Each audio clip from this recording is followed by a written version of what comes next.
Wahai gulam, wahai saudara, awas jangan sampai kamu bergaul dengan manusia dengan mata yang buta. Bergaul dengan orang yang salah maksud dia. Yakni dengan cara yang bodoh, lalai dan lena. Tetapi bergaullah dengan mereka dengan basirah, penglihatan. Yakni dengan pandangan mata hati, itu namanya basirah. Dengan ilmu dan sedar. Yang ini baik, maka bergaullah dengannya. Yang ini buruk, maka jauhilah.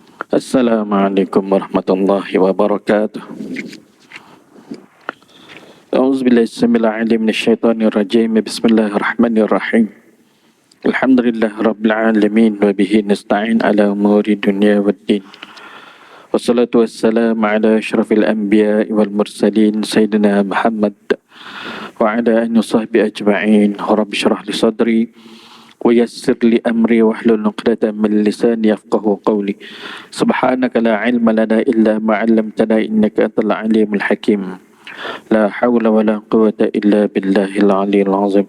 Allahumma salli salatan kamilah wa sallim salaman taman ala sayyidina Muhammad alladhi tanhalu bil qadam wa tanfaruj bihil qurab wa taqda bil hawaij wa tunalu bihil raghaib wa husnul khawatim wa yustasqal ghamamu biwajhihil karim wa ala alihi wa sahbihi fi kulli lamhatin wa nafasin bi'adadi kulli ma'lumin lak wa ba'd.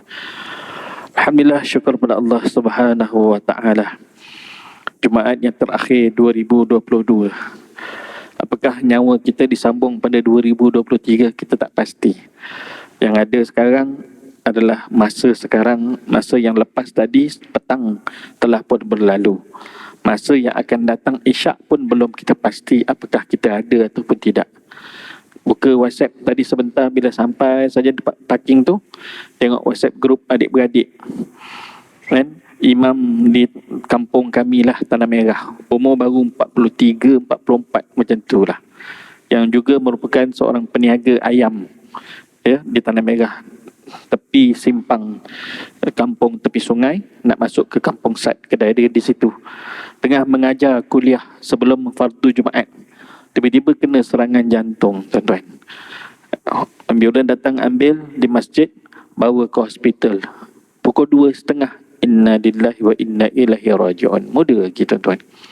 Syukur kita dipanjangkan umur pada hari ini, Allah Ta'ala beri peluang lagi. Imam tadi, Alhamdulillah syukur juga. Walaupun nyawanya umur 40 lebih begitu, Allah Ta'ala ambil dalam keadaan tengah mengajar ni. Dan kematian dia tu, penghujung dia tu tengah mengajar kitab. Dan kitab Taurat. Macam tu, tuan-tuan, ya. Kita minta moga-moga lah Allah Ta'ala matikan kita dalam kesukaan yang kita suka buat dengan taat ini. Bukan yang maksiat namanya. Allah menja'alna minhum. Tuan-tuan, perempuan, ibu-ibu, ayah-ayah, hadirin hadirat yang dikasihi oleh Allah. Meneruskan kitab kita Fathur Rabbani karangan Sultan Aulia Syekh Abdul Qadir Jailani yang qaddasallahu sirrah. Dia pesan bergaul dengan mata yang celik. Wahai gulam, wahai saudara, awas jangan sampai kamu bergaul dengan manusia dengan mata yang buta. Bergaul dengan orang yang salah maksud dia. Yakni dengan cara yang bodoh, lalai dan lena.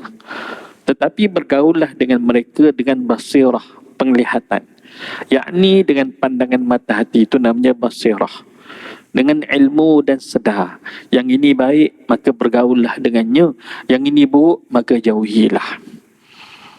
Yang buruk, perasuah umpama contoh, penzina umpama contoh, orang yang penuh dengan sifat daran, hasad, dengki umpama contoh, orang yang penuh dengan kejahilan, yang sering dan mengutuk para alim ulama dan sebagainya umpama contoh. Banyak lagi lah. Jika kamu dapati pada orang yang kamu gauli itu, yang kita campuri itu, sesuatu yang terpuji, dia orang baik, akhlaknya bagus, beriman, soleh, nampak jelas tanda-tanda dia tu, kan? Maka ikutilah dia, jadi kawan dengan dia, jadi sahabat dengan dia.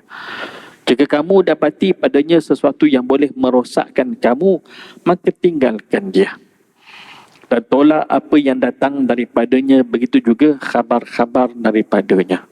Khabar, cerita yang dibawa, boleh jadi rekaan, boleh jadi fitnah, boleh jadi tuhmah. Begitu ya. Kamu sekalian sentiasa dalam kelalaian daripada Allah Subhanahu wa taala. Hendaklah segera sedar kepadanya taala tu. Lazimkanlah diri kamu pergi ke masjid. Alhamdulillah. Tuan-tuan, kita dapat sampai ni dengan izin Allah, dengan kurnia Allah. Maka kita bersyukur. Mudah-mudahan kurnia ini sampai ke hujung nyawa kita. Tak naklah Allah Ta'ala balikkan hati kita sejengkal lagi nak ke syurga, tiba-tiba mati dalam keadaan su'ul khatimah, buat kejahatan yang Allah Ta'ala murka. Lazimkanlah diri kamu memperbanyakkan selawat ke atas Habibuna Rasulullah sallallahu alaihi wasallam. Jumaat dah berlalu dah. Setengah jam tadi sebelum maghrib antara waktu yang afdal berdoa, mustajab berdoa. Cuba lihat apa kata Nabi sallallahu alaihi wasallam. Lau nazala minas sama'i narun lama naja minha illa ahlul masajid. Jika turun api dari langit, tiada seorang pun yang akan terselamat daripadanya selain orang-orang yang mendatangi masjid. Maksudnya apabila turun musibah, kan, antara yang dipelihara adalah orang-orang yang namanya ahli masjid, tuan-tuan. Dengan satu syarat juga, kita sering berpesan kepada orang-orang yang di luar, taati Allah. Jika kita membiarkan kejahatan berleluasa, terkena juga kadang-kadang tu musibah tu terpalit juga pada orang yang ahli masjid yang merelakan kejadian tu berterusan. Begitu. Jika kamu terus melalaikan atau bermalas-malas dalam salat, nescaya akan terputuslah hubungan kamu dengan Tuhan kamu Azza wa Jalla. Sebab itulah Nabi sallallahu alaihi wasallam bersabda, aqrabu ma yakunul abdu min rabbih wa huwa sajid. Sedekat-dekat seseorang hamba kepada Tuhannya ialah ketika dia sedang sujud. Di akhirat kelak, dalam kitab Al-Yawaqit wal Jawahir karangan Syekh Abdul Wahab Sya'rani qaddasallahu sirrah, manusia akan sujud juga last sekali di dalam syurga setelah mana Allah Subhanahu wa taala mengizinkan bagi mereka sujud, yakni sujud setelah mereka melihat zat Allah Subhanahu wa taala yang maha sempurna, laisa kamitsli syai'.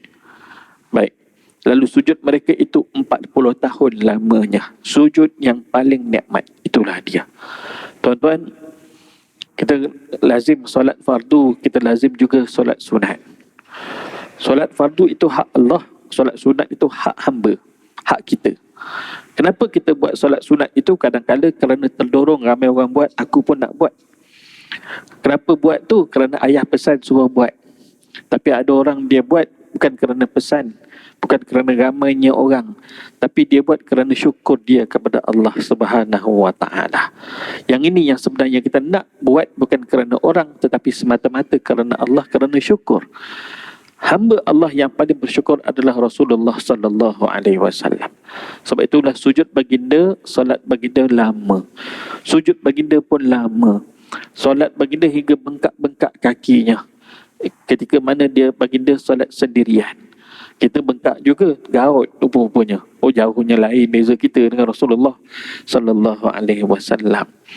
Jadi orang yang sabar dia menekuni yang fardu, orang yang syukur di atas lagi daripada yang sabar, dia menekuni juga yang sunat-sunat. Orang yang berusaha lebih, untungnya lebih. Orang yang berusaha kadar secukupnya sahaja, maka dia orang yang selamat. Orang yang berniaga dengan modal sekadar untuk hidup, maka dia hidup. Tetapi orang yang berniaga kerana nak untung, maka sudah tentu modalnya lebih besar. Begitu kan? Bila dia mula sedikit demi sedikit, dah ada bertambah modal, akhir sekali modal semakin besar dan perniagaan dia semakin luas, semakin banyak keuntungannya. Maka begitulah kita, modal kita dengan Allah adalah amal yang sunat. Amal yang fardu itu satu kewajiban antara makhluk dengan Allah, dengan Khalik. Amal yang sunat itu menuntut redha daripada Allah Subhanahu wa taala. Situ tuan-tuan, maka perbanyakkan sujud. Dan hadis riwayat Tabrani ni tadi, celaka kamu betapa banyak kamu bermudah-mudah dengan mentakwilkan begini dan begitu tafsiran masing-masing, dan kamu beringan-ringan dalam amalan kamu, ambil mudah. Orang pada jalanan sufi, tuan-tuan, Dosa kecil dia tak pandang kecil, kerana dosa kecil itu tetap menjadi pemberat kepada sekalian dosa yang terkumpul. Amal yang sunat dia tak nampak kecilnya amalan tu, tapi dia nampak besarnya amalan tu, kerana amal sunat itu tetap menjadi pemberat kepada sekalian amalan yang soleh yang terkumpul. Maka saat kita di timbangan neraca mizan, saat itu katakanlah timbangan tu sama berat. Yang baik, yang buruk sama berat. Masa tu sangat-sangat kita mencita-citakan biar adalah pahala satu zarah sekalipun sebagai pemberat mengatasi kejahatan yang ada. Subhanallah. Tu namanya orang yang berfikir. Orang yang pada jalanan sufi memikirkan yang makruh seumpama berdosa. Wahal tak berdosa. Kerana apa dia memikirkan bahawa yang makruh itu Allah Ta'ala tetap tidak suka. Ya, mengelak meninggalkan yang makruh itu memperoleh pahala pula. Begitu. Yang sunat seakan wajib, yang wajib apatah lagi. Begitulah tuan-tuan. Baik. Orang yang bermudah-mudah di dalam ibadatnya ialah orang yang menipu dirinya. Alangkah baiknya kalau kita dapat berazam sungguh-sungguh. Ni nak masuk tahun baru, buat azam. Memperbaiki amalan kita dan memperbanyak amalan kita dan perbetulkan niat amalan kita, bukan kerana nak rezeki, bukan kerana nak pujian orang, bukan kerana yang lain, hanya kerana Allah setu sahaja. Gitu. Alangkah baiknya kalau kita dapat berazam kuat, berpegang kepada apa yang sudah diputuskan oleh para alim ulama. Kita bukan zaman Rasulullah sallallahu alaihi wasallam. Alim ulama memiliki ilmu mereka, berpuluh-puluh jenis ilmu. Menafsirkan itu, ini, istinbat hukum dan sebagainya. Kita orang awam. Lalu menerima daripada kalam alim ulama, mazhab-mazhab yang ada.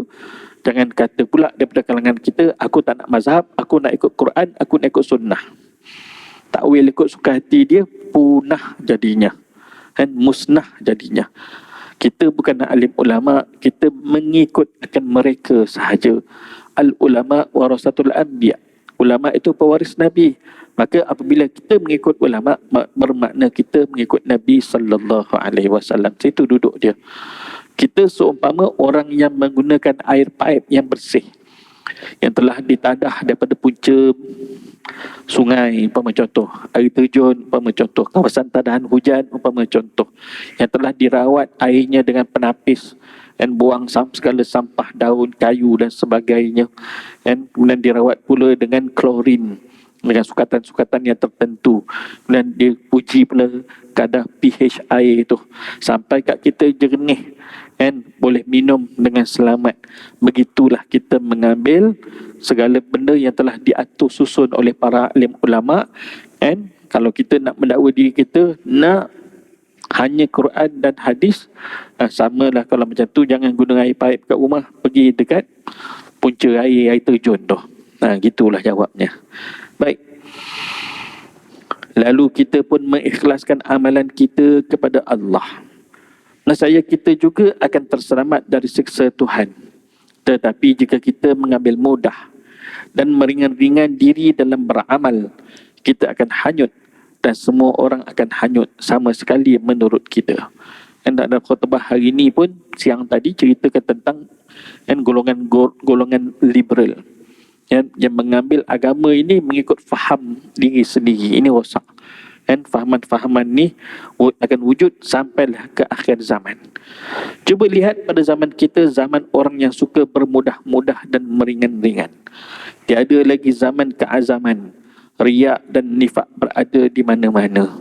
Zaman hari ini orang nak tonjol, segala benda nak tonjol.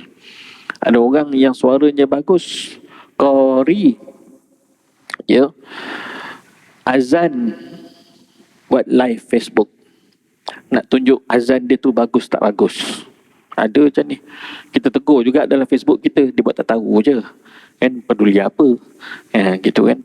Untuk apa tu semua?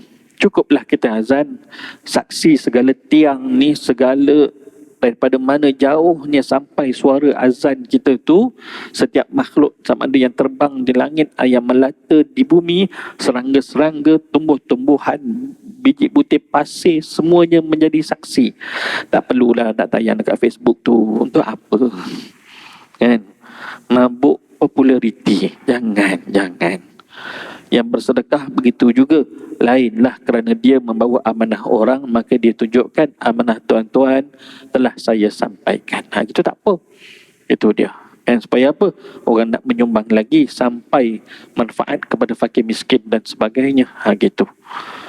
Ni zaman tuan-tuan, orang sibuk mencari populariti, khawatir kita di akhirat rugi dengan sebenar. Gitu dah. Baik. Merampas harta orang lain berlaku di mana-mana. Ramai orang yang bersembahyang, berpuasa, berzakat dan mengerjakan berbagai kebajikan kerana manusia. Sibuk duk tayang tu. Untuk apa tu?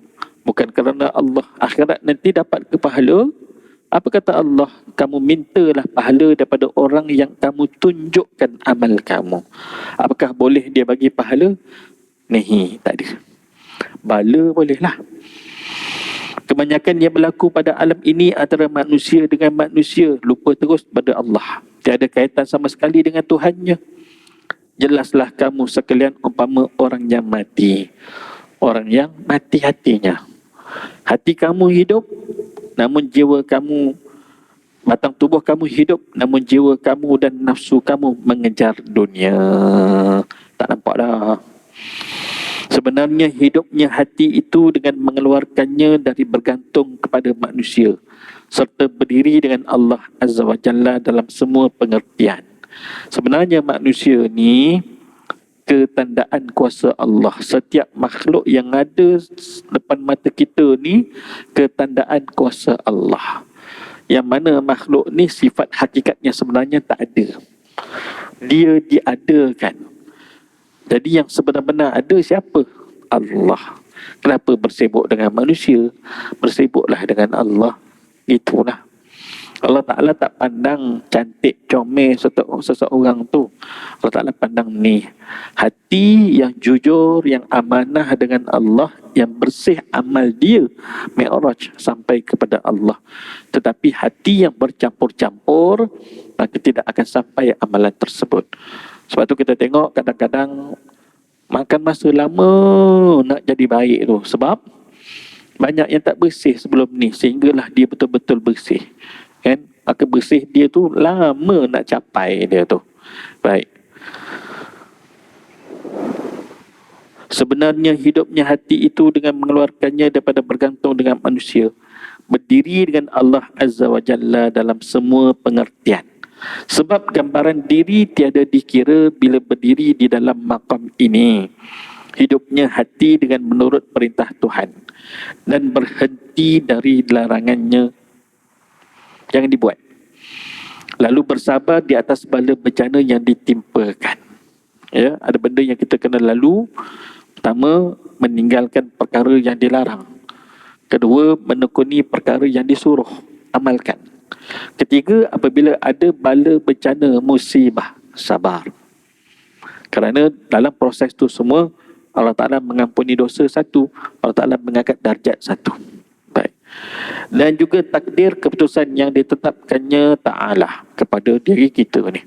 Setiap hari ada takdir. Makan minum kita pun, makan apa pun, semuanya ada takdir. Nak makan lain, yang dapat lain. Nak makan nasi ni, dapat nasi yang lain. Umpama contoh, setiap butir nasi yang kita telan itu pun dah ditakdirkan. Sehinggalah butiran nasi yang terakhir kalau tak masuk lagi, saya tak akan dimatikan orang tu. Gitu tuan-tuan. Berserah diri kepada takdir dan keputusan Tuhan.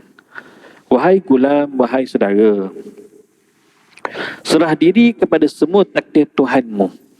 Lalu berdiri di sampingnya tetap teguh. Perkara ini perlu kepada tapak asas dia, tauhid dia. Kemudian binaan dia, amal soleh.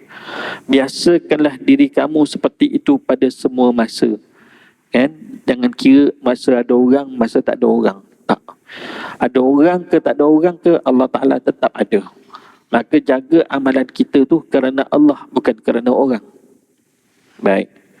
Pada malam kamu dan siang kamu tak kira. Jangan sekali-kali kamu fikirkan tentang diri kamu. Yang harus difikirkan ialah hati.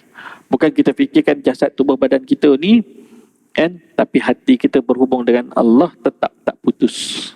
Ada orang dia menjaga batang tubuh, kan, supaya senantiasa bersih, senantiasa cantik dan sebagainya. Tak cukup dengan segala mineral yang dia ambil, suplemen pun dia sapu juga. Yang tu yang dalaman, untuk kesihatan dalaman. Kecantikan luaran, bagi glowing, bagi flawless. Tak ada kasar-kasar kat muka tu, berkilat, bersinar macam baby baru lahir, kan? Tetapi hatinya penuh dengan kekotoran jahil, penuh dengan kekotoran dosa. Nak pula setengah-setengah tak ambil kisah pun halal haram. Apabila nak melariskan jualan-jualan produk atau perniagaan yang dia usahakan, sanggup menonjolkan aset-aset pada tubuh dia supaya sering dilihat, view dia ramai dan sebagainya. Ini macam-macam ni penyakit manusia pada zaman ni, tak tahu malu langsung. Jarang berlaku pada diri orang lelaki, walaupun ada, tak konten dia, cara dia. Yang sepak meja, tak sepak meja tu konten ngarut tu semua tu. Lempar kek dan sebagainya. Oh, subhanallah. Ya, tiru orang kafir. Sedikit demi sedikit hingga masuk ke lubang biawak. Inilah dia. Dalam hadis Nabi pernah menyebutkan sedemikian. Yang perempuan dengan cara dia, yang lelaki dengan cara dia. Ini semua samalah. Tiru Yahudi, Nasara, Majusi dan sebagainya, tuan-tuan. Jika ada daripada kalangan mereka itu anak beranak saudara mara kita, tegurlah. Jangan dibiarkan. Kerana benda tu menjadi parah. Ya, makin lama makin teruk. Orang tegur pun tak kira apa dah. Asalkan duit masuk, asalkan kekayaan tak terjejas. Peduli apa dengan orang kata, go on, move on. Maka move lah dia. Khawatir takut nanti su'ul khatimah di hujung nyawa dia kerana tak mengambil kisah dengan teguran.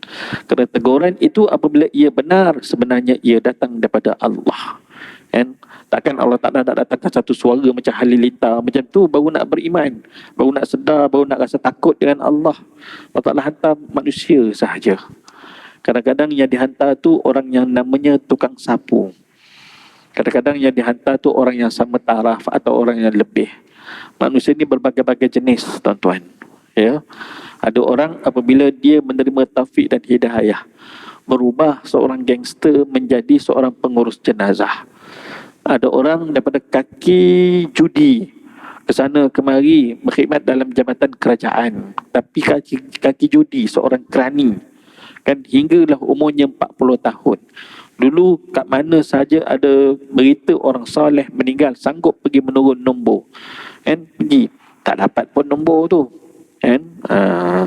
Sehinggalah ketika usia 40 tahun Allah Ta'ala campakkan taufik dan hidayah, berubah jadi orang yang menguruskan jenazah, jadi tok siap masjid surau dan sebagainya. Ini kisah-kisah dalam masyarakat kita, tuan-tuan.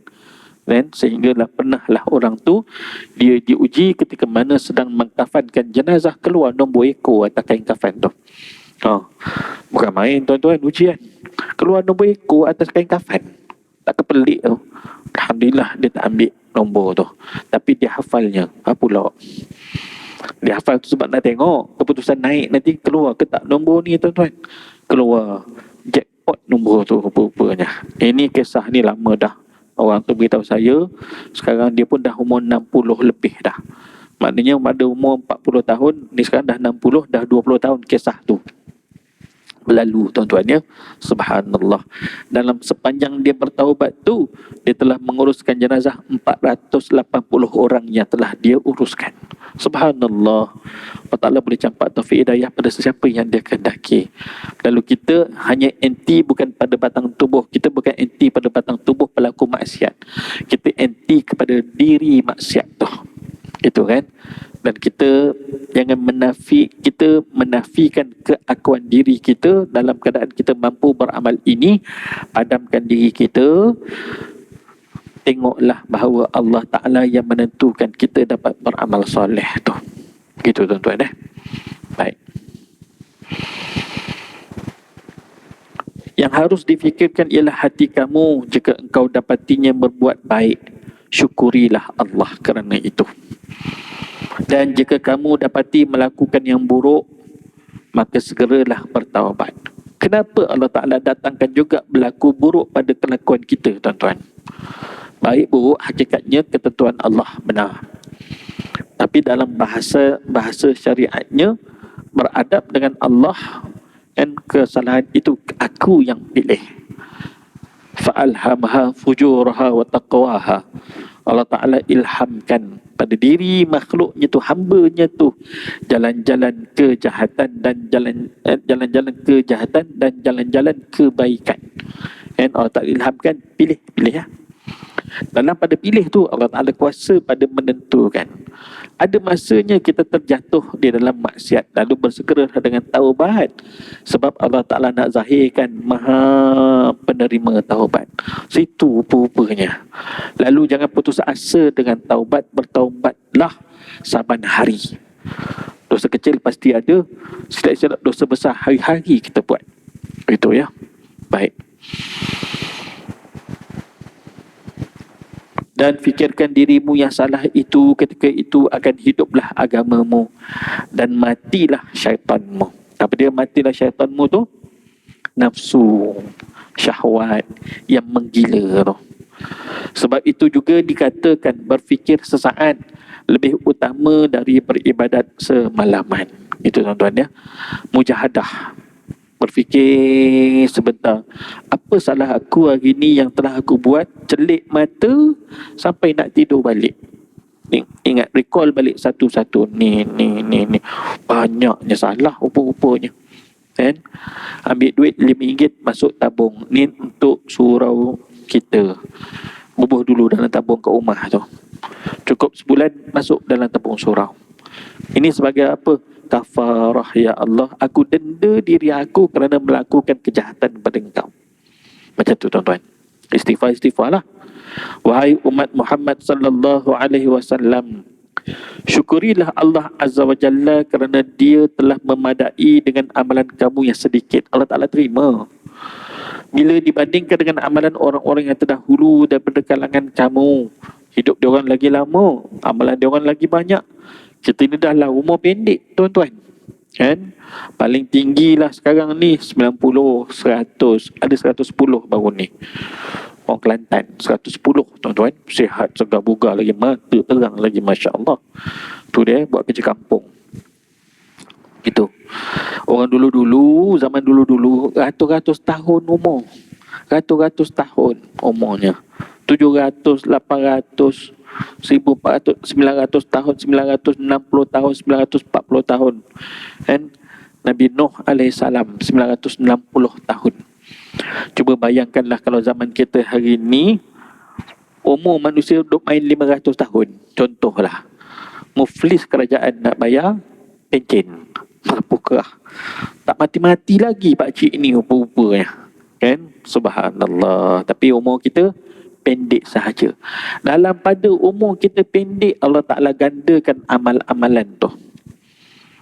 Dengan solat fardu 5 waktunya dapat 27 kali ganda. Dengan solat sunat fajar, khairum minad dunya wa ma fiha, lebih baik daripada dunia dan isinya. Oh, kaya sungguh. Dapat pula buat hari-hari, subhanallah. Yang ganjaran ini tidak ada pada zaman yang terdahulu, tuan-tuan. Umur kita pendek, tapi kiraan tu banyak Allah Ta'ala bagi. Maka sedekah bagi orang yang tak berkira, Allah Ta'ala lebih lagi tak berkira dengannya pada menggandakannya. Gitu ya. Kamulah umat yang terakhir, tetapi kamulah yang terdahulu kelak di hari kiamat yang akan dihisap. Keuntungan kita, tuan-tuan, jadi umat Nabi Muhammad sallallahu alaihi wasallam, kita ni yang last kali datang, tapi yang akan dihisap kita dulu. Bukan umat Nabi Adam, bukan umat Nabi Nuh, kan? Dan lainnya tak. Maknanya special lah, VIP, tuan-tuan. Jadi letakkan diri kita untuk merebut peluang VIP itu betul-betul, supaya tidak jadi orang yang terkecuali. Itu dah.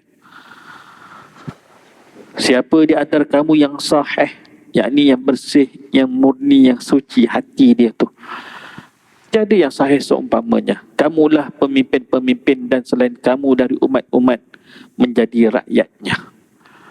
Ingatlah selama engkau tetap menempati rumah hawa nafsumu dan tunduk kepada kehendak tabiatmu, engkau tidak mungkin menjadi orang yang bersih ni. Nak bersih ni kena jalan dia taubat.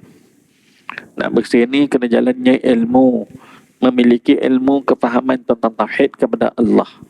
Tak cukup sekadar taubat, tak cukup sekadar masuk Islam, dia perlu belajar pula ilmu tauhid. Dia perlu belajar pula ilmu fiqh, nak mengerjakan amalan supaya dia tahu sah dan batalnya. Dan belajar ilmu tasawuf supaya dihadapkan segala amalan itu bersih kepada Allah dan dibersihkan dirinya daripada segala masalah penyakit-penyakit batin. Ya, ujub, perasaan diri, sum'ah, riya, takbur, hasad dan sebagainya. Banyak Baik.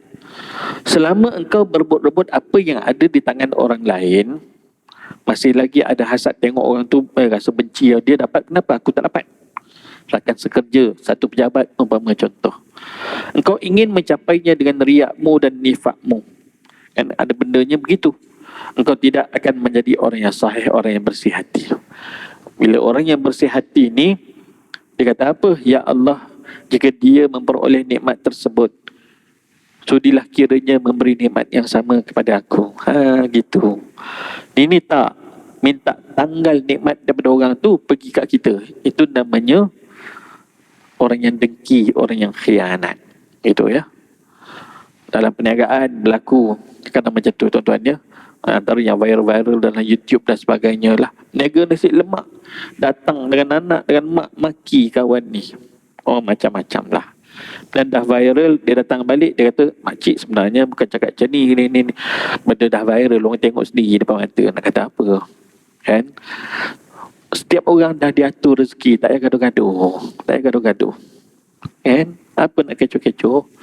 Selama engkau bergantung kepada hatimu tanpa engkau mengingati Allah Azza wa Jalla, tiada mungkin engkau menjadi orang yang bersih tadi ni. Ya Allah, ya Tuhan kami, kurniakanlah kesahihan, kebersihan dan kemurniaan hati dengan Engkau, ya Allah. Kita minta Allah Ta'ala dorong kita tarikan jazbah. Tarik hati kita ni terpaut dengan Allah Ta'ala tu lekat. Tuan-tuan ya, biasa Allah Ta'ala pandukan kita buat benda yang betul saja, jangan buat benda yang salah. Yang lepas tu lepas, kembali taubat kepada Allah Subhanahu wa Ta'ala.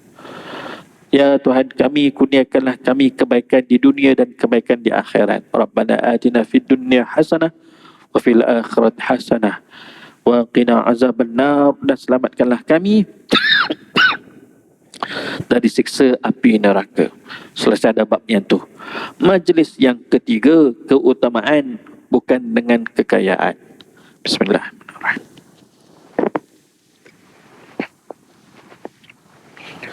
Telah berkata Sidi Syekh Muhyiddin Abu Muhammad Abdul Qadir Jailani radhiyallahu anhu di majlisnya di Madrasah Al-Ma'murah, Jumaat 8 Syawal 545 Hijri. Jangan selalu mengharapkan kaya.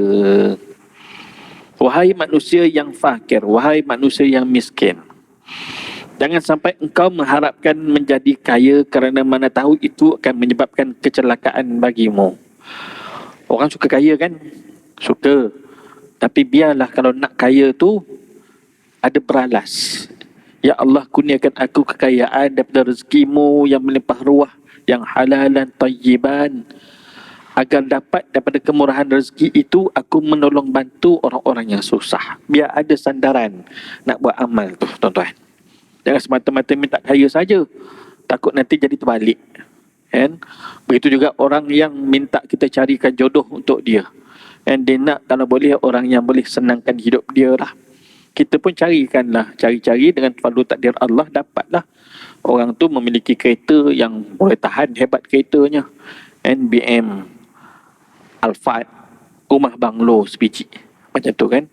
Ahli perniagaan lah, kontraktor. Kan? Memang menyenangkan hidup. Dan senang hidupnya tu, mewah hidupnya. Tetapi tak tenang hidup. Tak tenang hidup tuan-tuan. Baran rupa-rupanya si suami tu. Dan kita rasa menyesal lah jodohkan dengan orang tu rupa-rupanya. Tak tahu kita begini rupa-rupanya. Lain kali nak minta tu, Dan minta cari tu, biar betul cara minta tu dengan Allah. Ya Allah, kan, berikanlah kepada aku seorang suami yang dapat menyenangkan hidup dan menenangkan hati aku. Ya Allah, menenangkan hati. Kan, senang orang suka tuan-tuan, kan, tetapi tenang itu lebih bernilai daripada senang, gitu kan. Sebab kalau ada senang tapi tak tenang, orang boleh jadi gila, betul? Ya. Anxiety, betul? Ya. Kaya tapi anxiety, tak tenang hidup dia, kan, rasa nak mati cepat, rasa nak bunuh diri, rasa balik rumah macam neraka, sampai macam tu sekali, tuan-tuan. Maka sangat penting hubungan kita dengan Allah kita jaga. Cara berdoa tu pun kena betul, macam tu ya. Kerana mana tahu itu yang kaya itu akan menyebabkan kecelakaan bagimu. Dulu mungkin seseorang dia kerja sebagai manager, pengurus. Sebelum tu eksekutif kanan. Awal lagi daripada tu eksekutif biasa. Dan dah naik 5 tahun, 5 tahun, dah 15 tahun dah jadi pengurus. Kira-kira tengok ada tak syarikat nak offer kot-kot dapat jawatan baru ke, gaji yang boleh lompat sekali ganda ke. Pop, dapat tu rupanya bukan sekali ganda gajinya. Yang asalnya gajinya 10, tetapi gaji yang baru 30. 3 kali ganda lah, kan, 30,000, kan, kadang-kadang 40,000 pun ada. Gaji yang asalnya 15,000 atau 18,000, dapat offer yang baru 50,000 terus. Subhanallah, seronok bukan kepalang, kan. Selalunya kita akan terima tak? Ya, selalunya kita akan terima. Pernah tak istikharah dulu minta dengan Allah petunjuk? Selalunya tak. Sebab dikaburi dengan amount 0000 yang banyak di belakang tu, kan. Lalu pun sambutlah jawatan kerja yang baru itu dengan segala macam perancangan dah mula ada. Nanti aku nak beli tanah, aku nak besarkan rumah, aku nak beli kebun dan sebagainya. Dan tetapi rupa-rupanya apabila gajinya sedemikian, maka kehidupan dia bukan separuh, 80% pergi kepada kerja, hanya tinggal 20% saja hubungan dia dengan keluarga, dan tinggal 5% sahaja hubungan dia dengan jemaah. Tinggal sikit. Dulu sempat berjemaah, sempat duduk sebentar dengan kuliah, dapat jawatan baru GM rupa-rupanya, kan. Semakin sempit peluang dia dengan masyarakat kerana dipenuhi dengan tuntutan kerja yang dia perlu lunaskan. Ramai juga daripada rakan-rakan kita, tuan-tuan pun ada pengalaman, semua benda dah lalu dah, kan. Dan memang betul apa yang Ustaz cakap tu. Kadang teringin Ustaz, kita nak gaji yang sekarang tapi nak kerja sama macam dulu. Ada juga orang cakap macam tu. Mana maunya, kita dah dibayar gaji sekian, kena kerjalah fulfill sebagaimana kita dibayar, gitu kan. Tetapi masa kita banyak habis di pejabat, masa kita banyak habis dalam kenderaan ke hulu ke hilir outstation, dalam flight dan sebagainya. Yang tahu-tahu ada masa pun ujung tahun outing dengan family seminggu.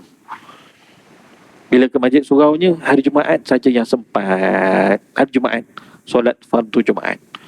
Yang solat jemaah yang lain tu memang tak sempat dah. Jadi kita menokok tambah amount di dalam bank. Tetapi bagaimana kita menokok tambah pahala untuk akhirat kita, kemungkinan berkurang. Lalu ada sesetengah yang celik mata hatinya, Ustaz, inilah sumbangan yang saya dapat buat ganti kekurangan-kekurangan saya seketika dulu, Ustaz. Semasa saya kan muda dulu, sampailah sekian umur, sibuk dengan urusan dunia. Sekarang ni saya Alhamdulillah Allah Ta'ala bagi kan puluhan ribu setiap bulan, tapi saya hanya guna kan beberapa peratus sahaja, selebihnya infak pada jalan Allah. Ada tuan-tuan belah utara, namanya pun saya tak tahu. Ustaz yang bercerita tu Ustaz Husam. Dia cerita ada seorang tu lah VIP, 80,000 pendapatan dia sebulan, menjadi chairman sana, jadi chairman sini dan sebagainya. Tapi 70,000 dia pergi kepada sekolah anak-anak yatim ni, tahfiz dan sebagainya. 10,000 ni pun tak habis, Ustaz. Orang lain makan nasi, saya pun makan nasi. Anak-anak semua dah besar-besar, semua dah bermenantu, semua dah bercucu, semua dah. 10,000 ni pun tak habis, Ustaz. 70,000 tu lah terus sajalah bagi, kecil saja 70,000 tu. Dan dibandingkan dengan kerugian saya, dan banyak tertinggal amalan sejak dulu. Kan? Mujur tuan-tuan, Allah Ta'ala gerakkan hati jadi orang yang pemurah tu.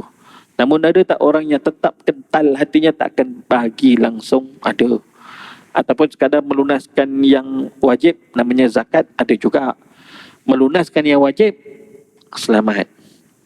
Tetapi jika berusaha lebih daripada itu, bukan sekadar yang wajib, bahkan yang sunat-sunat juga dilaburkan kepada Allah, maka bukan sekadar selamat, tetapi untung yang dia akan peroleh. Untung itu jangan dilihat di sini, walaupun ada janji tersebut, tapi lihatlah yang di sana. Buat bukan kerana nak untung, buat kerana nakkan kecintaan Allah Subhanahu wa ta'ala.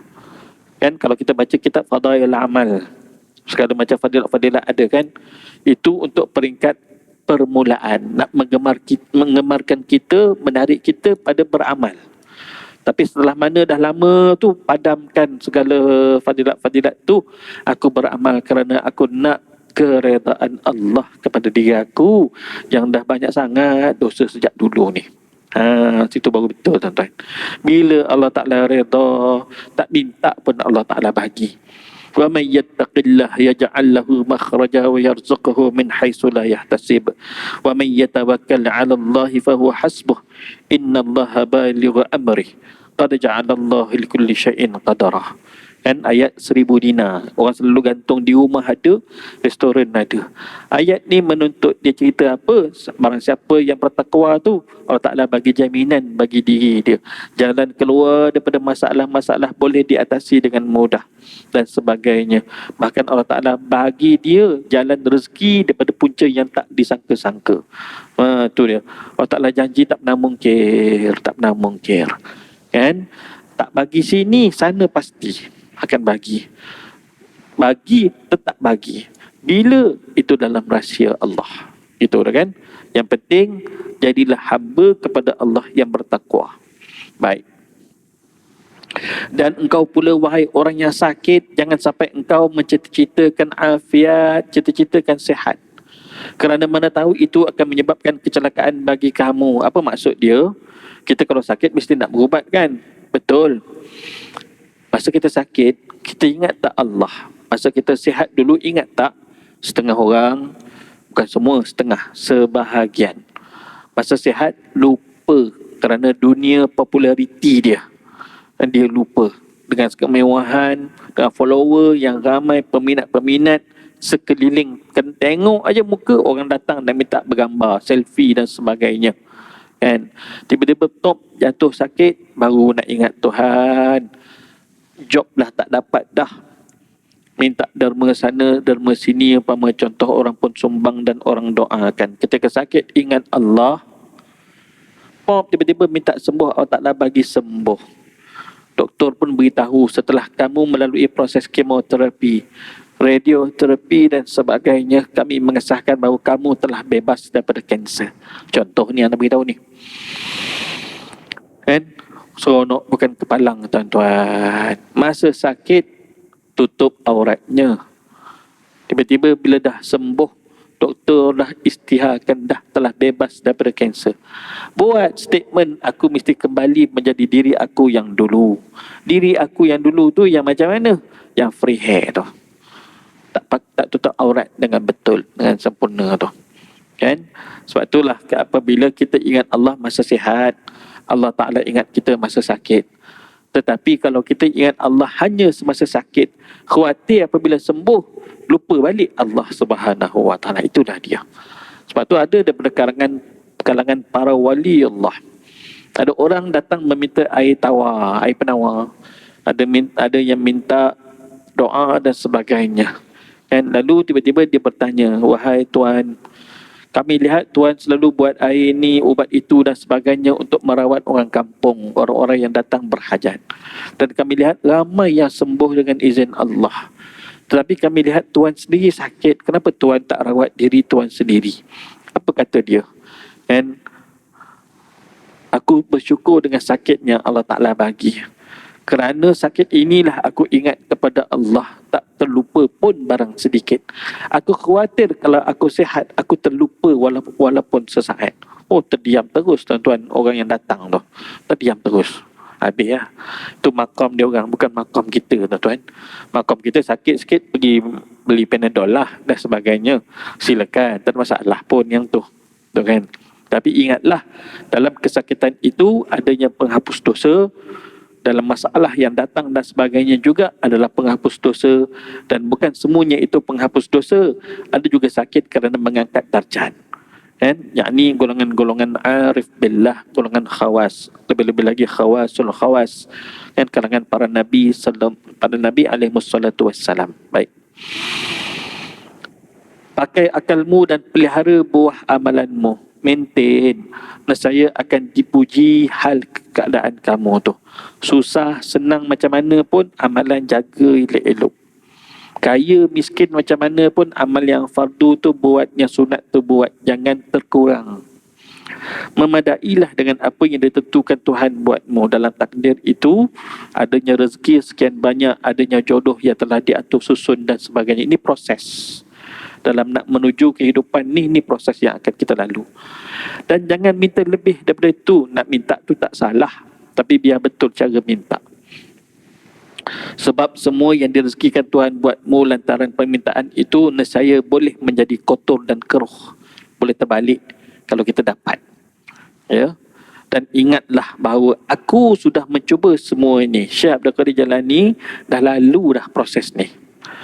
Kecuali jika hamba itu memang terasa hatinya untuk meminta sangat-sangat dan memang sangat perlu, tak apalah. Maka apabila dia rasa terdorong untuk meminta kelak akan diberkati apa yang dimintanya itu, Allah Ta'ala makbulkan. Dan akan dihilangkan kotor dan keruh daripadanya, terpelihara daripada musibah atas dirinya itu jika sekiranya dia keluar daripada masalah tersebut. Itu tuan-tuan ya.